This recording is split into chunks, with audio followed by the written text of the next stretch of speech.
আপনাদেরকে সাহস যোগাচ্ছে। আপনারা যে নেতাজি অনুরাগী এবং নেতাজি আদর্শে জমি মাটি বাঁচানোর জন্য 13 মাস ধরে আন্দোলন করছেন, সেই আন্দোলনের যে উনি সর্বোচ্চ বলিদান দিয়েছেন তার স্বামী এবং আরো অনেকেই বকুলচন্দ্র দাস উনিও এসেছেন। হাজারো হাজারো মানুষ স্বাধীনতার জন্য তার বলিদান দিয়েছেন এবং সেই স্বাধীনতার যে মশালটা চালিয়েছিল মঙ্গল পাণ্ডে এবং সেই স্বাধীনতার শেষ আন্দোলনটা যে করেছিল উনার নাম নেতাজি সুভাষচন্দ্র বোস। আজকে উনার জন্মদিন, আর এই জন্মদিন আজকে আমরা এখান থেকে গত বছর ঘোষণা দিয়েছিলাম দেশপ্রেম দিবস।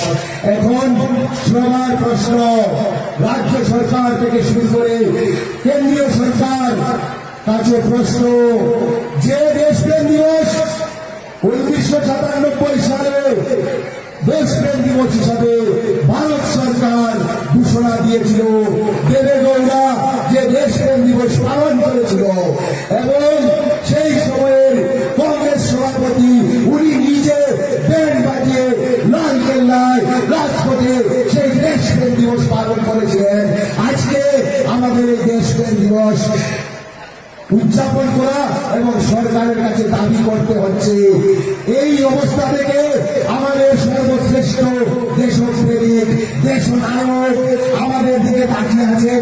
যে দেশনায়ক আমাদেরকে স্বাধীনতা এনে দিয়ে উনি সমগ্র রাষ্ট্রকে শপথ দিয়েছিলেন, সেই আজকে 125তম জন্মজয়ন্তী। আর আজকে আমাদের সেই দেশপ্রেম দিবসে বাধা সৃষ্টি হচ্ছে। সেই দেশপ্রেম দিবসে পালন করার জন্য আমাদেরকে সরকারকে দাবি জানানো হচ্ছে। একবার বলে যে রাষ্ট্রে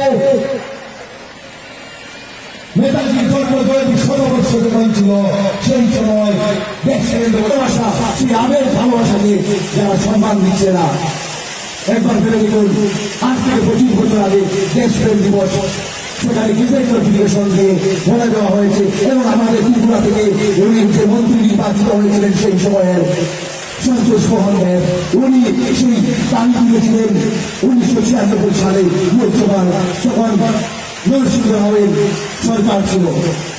এখন আপনারা দেখবেন প্রত্যেকটি জাতির তাদের মহানায়কদের নিয়ে বিভিন্ন সময় বিভিন্ন অনুষ্ঠান করে থাকে, কিন্তু আমরা দেশপ্রেম দিবস কেন বলছি? আমি বলছি এই কথা, চিকিৎসকদের জন্য ডক্টর বিধানচন্দ্র রায়ের নামে চিকিৎসক দিবস আছে। সর্বপল্লী রাধাকিশোরকে উনি নাকি সব থেকে ভালো শিক্ষক, তাই রাষ্ট্রের শিক্ষককে সম্মান জানানোর জন্য শিক্ষক দিবস পালন করা হয়।